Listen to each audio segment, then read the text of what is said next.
especially for something like climate science and climate change, is a gigantic problem that we're gonna have to keep facing for the rest of all of our lives. And so having as many different experiences, it's always gonna be better.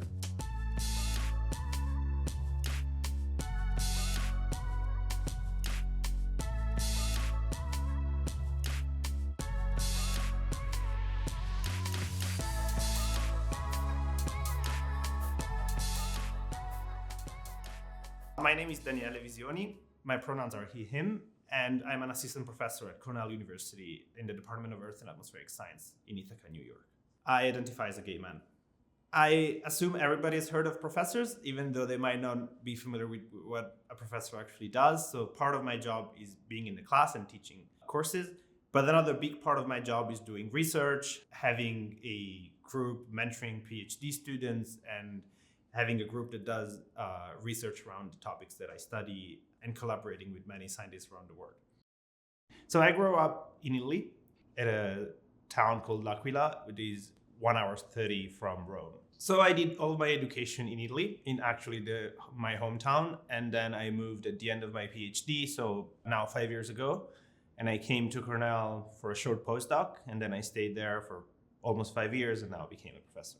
Definitely for a long time, until I was probably out of high school, I didn't have that much of a community of LGBTQ community. But definitely, it's a small town, so a small town vibe. I'm not sure if I had real role models, and definitely I didn't have any LGBTQ role models growing up. There was a part of me that always knew, but I do remember exactly the day when I was around 15 that I realized that I admitted to myself that I was gay. And I really remember it as finally something clicking into place and me realizing, oh yeah, that's what's wrong, in a sense of that's what's causing me anxiety. On the other hand, that only explained to myself what I'd always known.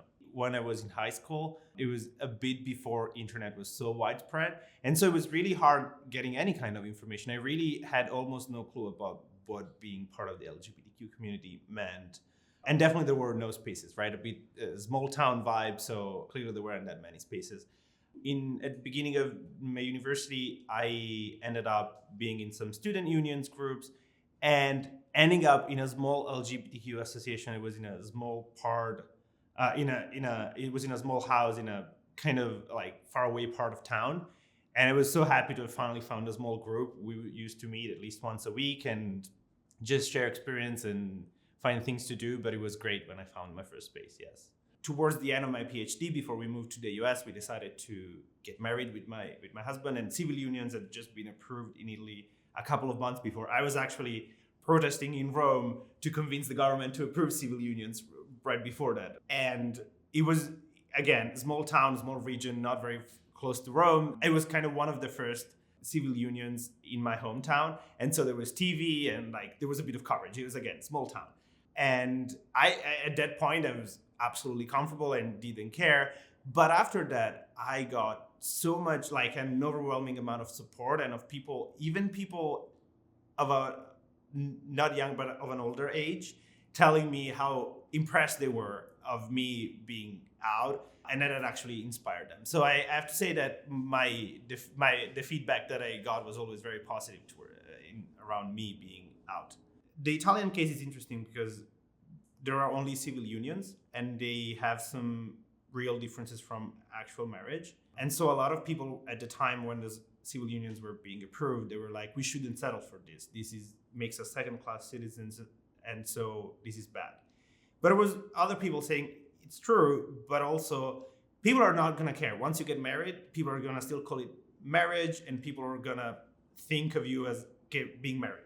And I feel like that was really true. So I still think we need complete equality in marriage, but also that it is true indeed that people that started thinking, even older people that started thinking, well, those people are getting married, even if that was not actually the truth, but that helps, right? So a couple of years before I moved to the US, we also had a small pride parade in my hometown. Now the LGBTQ group there that is led by one of my best friends, they usually have one every year in many towns in that region.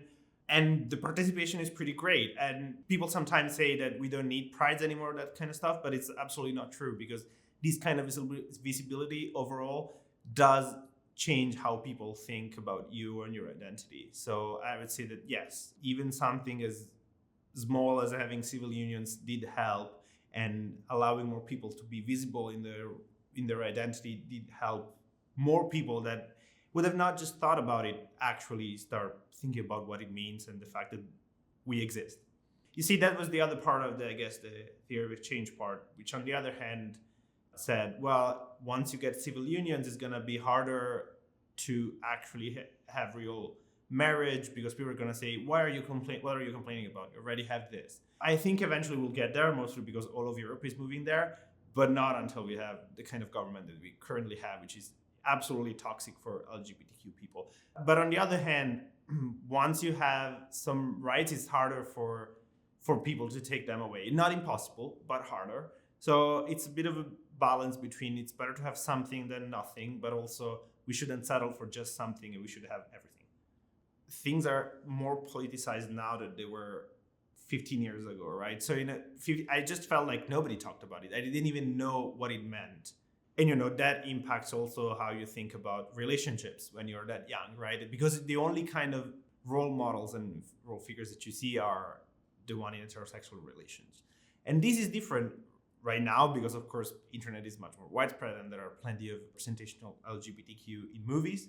But on the other hand, it's much more politicized, right? So in one hand, it might be harder right now in a small town to be out if you don't feel safe, because you know that probably you're more under threat than you were 15 years ago, when they would have just told you like, oh, just don't talk about it and it's going to be fine. So we're clearly in a moment of flux, and that might make things also a little bit harder. And so I understand how hard it can be sometimes to just be out or decide to be out. Sometimes you might feel the pressure of being out just because you see everyone around you on social media or on movies, but you have to realize that being safe is the main thing. And so there is the calculation you have to make around being safe or not.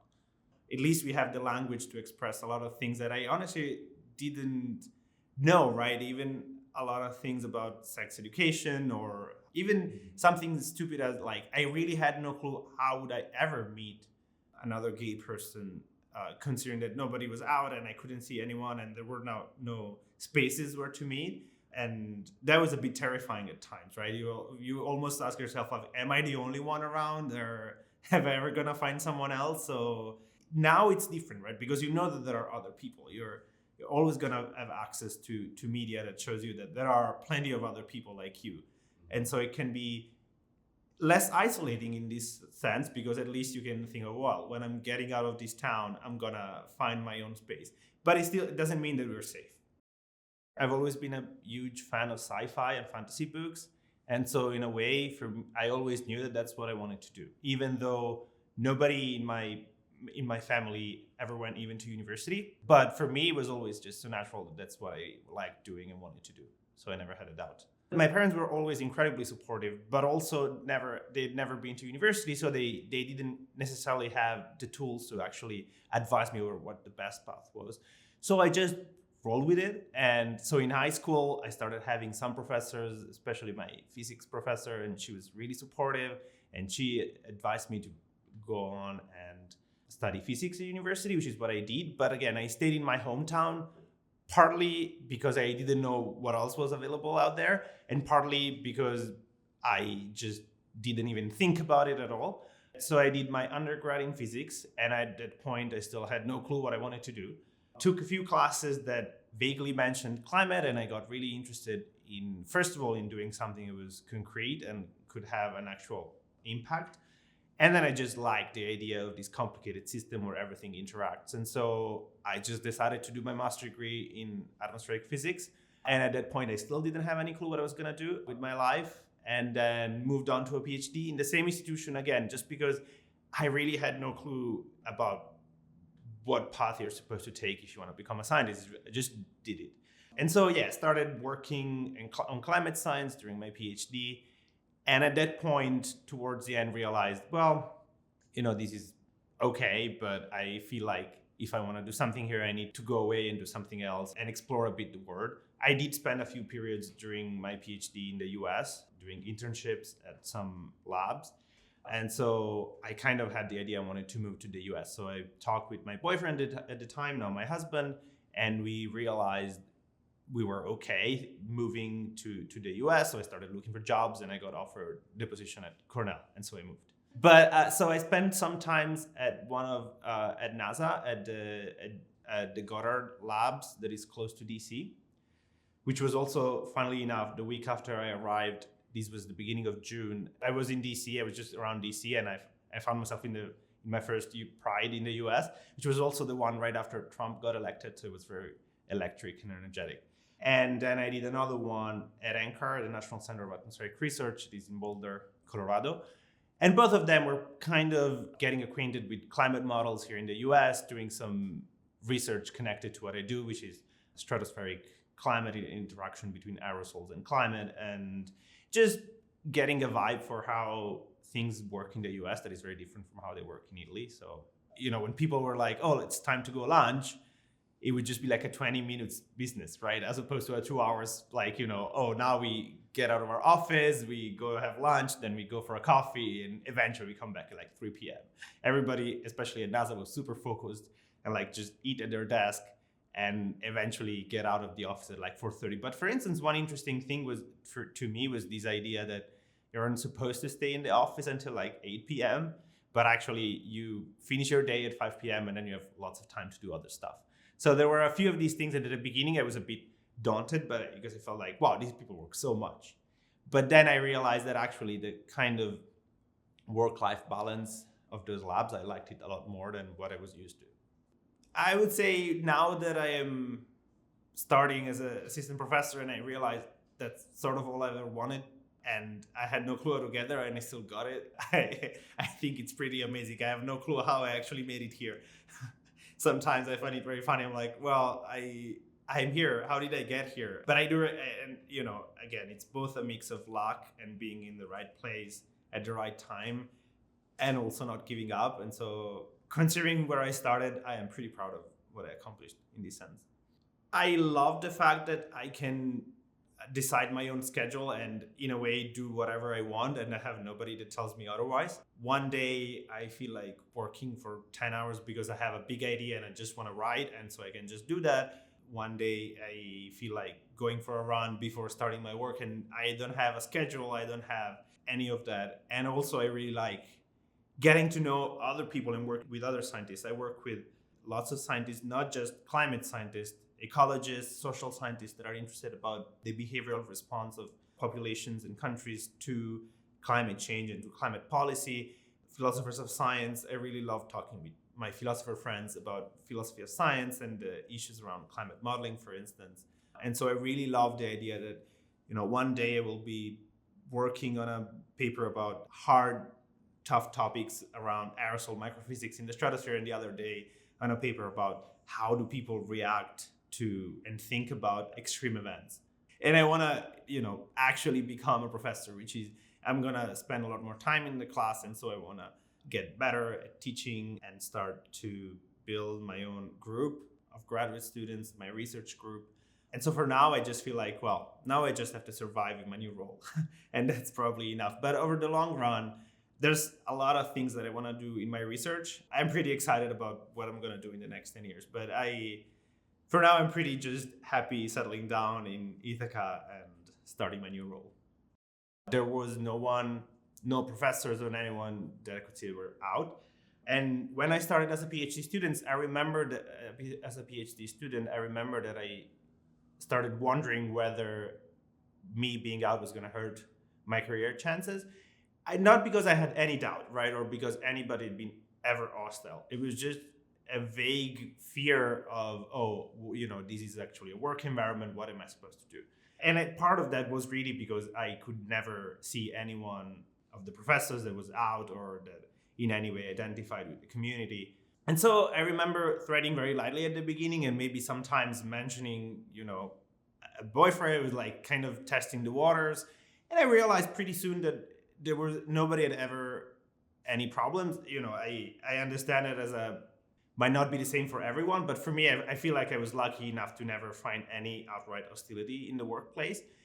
But it made me reflect a lot over visibility, right? And one of the reasons why I always choose to be very visible, it's because I feel like you never know who's in front of you and who might be inspired just by you existing in a space.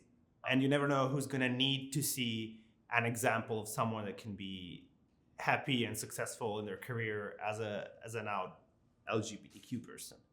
I have had a few occasions where I normally would, in class or at conferences, I would always at least wear a pin with the LGBTQ flag, with the rainbow flag, or something similar, and always try to be out. And I've had a few cases where students kind of emailed me, thanking me for it.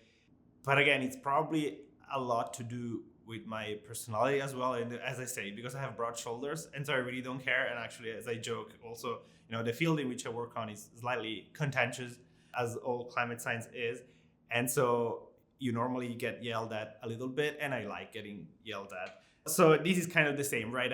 I got to a point where I'm really comfortable and I don't care what people think. And so I'm always comfortable being out because I really don't care what people think. But I also understand how much that is the product of a lot of things. And partly the fact that we live in a world where everybody is just knows about LGBTQ people and is, at least in academia, much more comfortable talking about that. But also is the part about, I don't think people would want to have me as their enemy. so it's a bit easier. And so I find it as a bit of my duty to be out when maybe some other people can't. In my field, there are two big scientific associations, the American Geophysical Union and the American Meteorological Society, and both have groups that deal with LGBTQ issues. Usually at their annual meeting, there will always be an evening where we all get together. I've helped organize some of the events related to LGBTQ representation in the spaces. A lot of times in the last few years, especially, I've seen a lot of even undergrads that come to those conferences, and they really love the fact that they have a space one evening where they can be themselves. I didn't even know that I needed a mentor, and I didn't even know where to look for one. And that, just your professors are not necessarily your mentors, and your mentors don't necessarily need to be your professors. I knew none of that. So I made a lot of the choices. They turned out, I was lucky, and they turned out okay, but they could also have been better. So for me, one thing that I'm really passionate about is mentoring first generation students to make sure they know all the possibilities that are available to them and what's their best path forward. And I'm really, really passionate about them understanding what it means to do a PhD, whether it's the right choice for them, what it entails. Academia is a weird, I love it as a place and I love my job, but it's also a place that is really complicated for outsiders to find your way into. Even now, when I was finishing my researcher job and transitioning to become a professor, and I interviewed in many places, there are so many things that nobody tells you about. What does that mean? How do you get reference letters? How do you actually do the interview? All the things you're supposed to say or not say, or do and not do. If you come from a family that has someone already in a job, that's pretty easy. But if you don't, it can be incredibly hard. Now I've had the luck, especially here in the US, to have some incredibly great mentors for me. And I just want to kind of pay it forward and make sure that people that are in my same situation can have a guide. If you like someone and they like you and they're interested in you, you have to be extremely lucky, right? It's honestly all about luck, in a sense. If you find the right person who cares about you and wants to spend a bit of their time mentoring you, you can make it. But it's really impossible without mentors to progress in these fields. Think about it long and hard. It doesn't mean that whatever you choose has to be what you do for the rest of your life, but a PhD is indeed a big choice to make. It's a big commitment. It's a weird position where it's not a job, but you're also not a student. And I would say, okay, that the most important thing that I always say is that if you want to do a PhD, the thing that is most going to decide whether your PhD is successful or not is your advisor. It doesn't matter that much where you do it. I always give the example, I did it in a small town university, and now I'm here at Cornell. You don't have to do it at places that constantly bang on you how excellent they are. But on the other hand, your advisor, whether your advisor cares and how your advisor sees the relationship between you and them, it's really important. It's the thing that can make or break a PhD. You are a PhD student, they're called PhD students, but you're also someone that is working. And you're probably fundamental to whatever your advisor needs to do for themselves. So you need to know that you're not in a position where you're completely powerless. A lot of times when people tell you their story about how they didn't feel like they belong in a space, and so they went away, they gave up on their PhD or things like that. Well, the question is always like, what kind of experiences have we missed then in that field because that person had to give it up, right, and was not part of it. And so I think I like to see it this way, right? And representation for the LGBT community is just a part of that. I also work a lot with scientists in the global south, trying to increase representation from developing countries. And that's another part of it, right? I see them all as part of a field that needs a lot more inclusivity. Actually, climate science in particular is probably one of the least diverse fields, especially in the US, for many reasons, right? One of them is also that it's not a field where you make an immense amount of money. And so normally people from first generation or immigrants, they will maybe go and try to be an engineer because you make more money that way. And so that is also something that reduces diversity in a field. Diversity and diversifying the lived experience of people that work in this field is going to make this field a lot better. I am one of the scientific advisors for this NGO based in the UK, whose main goal is to give funding to scientists directly in the global south who are interested to look at the impacts of climate change. There is an interesting statistic that basically says that most of the money that goes to study climate change impacts in Africa goes actually to researchers in Europe and the United States who do research in Africa, rather than to scientists directly there. But then when you think about there are decisions to be made at an international level, like at the UNFCCC, those usually need representative from every country. So it's important that every country has their own in-house scientists that the representative can turn to and ask questions so that they become knowledgeable in the problem that is being discussed. So that's basically what I do. They're interested in their own scientific questions, but they just need the tools for it, which means climate science produces lots of data. And sometimes it's hard to wrangle around all of these data. And so I just help them with that. In some countries, there's problems around internet access. And so I was at a meeting in Turkey in February where we met lots of these new teams that are being funded. And basically my luggage was all full of hard drives with things that they required from me, because it was much easier for me to bring the actual solid hard drives rather than them downloading the data. So even that is something that can speed up the research and get them up to speed, not because they need to wait for the money to flow from Europe or the US, but because that way at least they start being in the conversation and then they can become their own experts. Just as an example of something I was thinking about here while I was walking here yesterday evening, right? It was a billboard saying something that half of the homeless people in New York City identify as LGBTQ. And of course, if we are in a position where we see a big heat wave like the one that is hitting Europe or some parts of the US right now, of course, the first people that are hit by that, the first people that are at risk in that case are homeless people, right? Because they don't have access to AC, they don't have access to safe spaces. And so, of course, if those heat waves are gonna get worse, the most fragile in our communities are the ones that are gonna be hit first. There's a lot of struggles around, especially trans people. Even in academia, where we can consider that as a safer space, what feels safe to a gay man might not feel safe to a trans person or a person that wants to transition. I do recognize that we might be in a better space than we were 20 years ago, but we're not there yet, right? I talked to a lot of people that last year were in my same condition of like applying for jobs or looking for faculty jobs. And especially if you're part of the LGBTQ community, there are many states in the US where you might not feel comfortable even applying for a job because you wouldn't feel safe in your identity. Considering how hard and how tiresome the whole process of finding a job, of looking for a job is, the fact that you have to already restrict yourself to only 20% of the US states or even a few of the countries in Europe, it is definitely not good and not good for your mental health. So being in a position where finally you don't have to make those calculations, is it safe for me to go to that conference in that particular state where I might be at risk if I'm out or if I dress a certain way, that increases definitely stress. I definitely had points in my life where I would have loved to be able to tell my younger self, like, it's gonna be okay. Like, it's okay to mope around and be depressed, but it's gonna be okay eventually. So don't give up. But I've also had periods in my life where potentially, like, even when I was 10 years younger than now, but I already felt too old for some of the things that I wanted to do. And now that I think about it, it's crazy. It's absolutely crazy. But I had people in my life at that point and in what I was doing telling me that I was making me feel like, I wasn't doing things fast enough and I was already too old. To that part of me, I would say that's absolutely not true. Actually, enjoy your life a bit more. Maybe life doesn't end at 30. Actually, it gets funnier.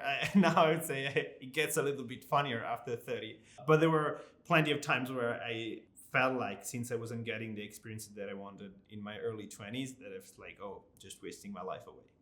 Definitely look for good mentors. Mentorship is really important.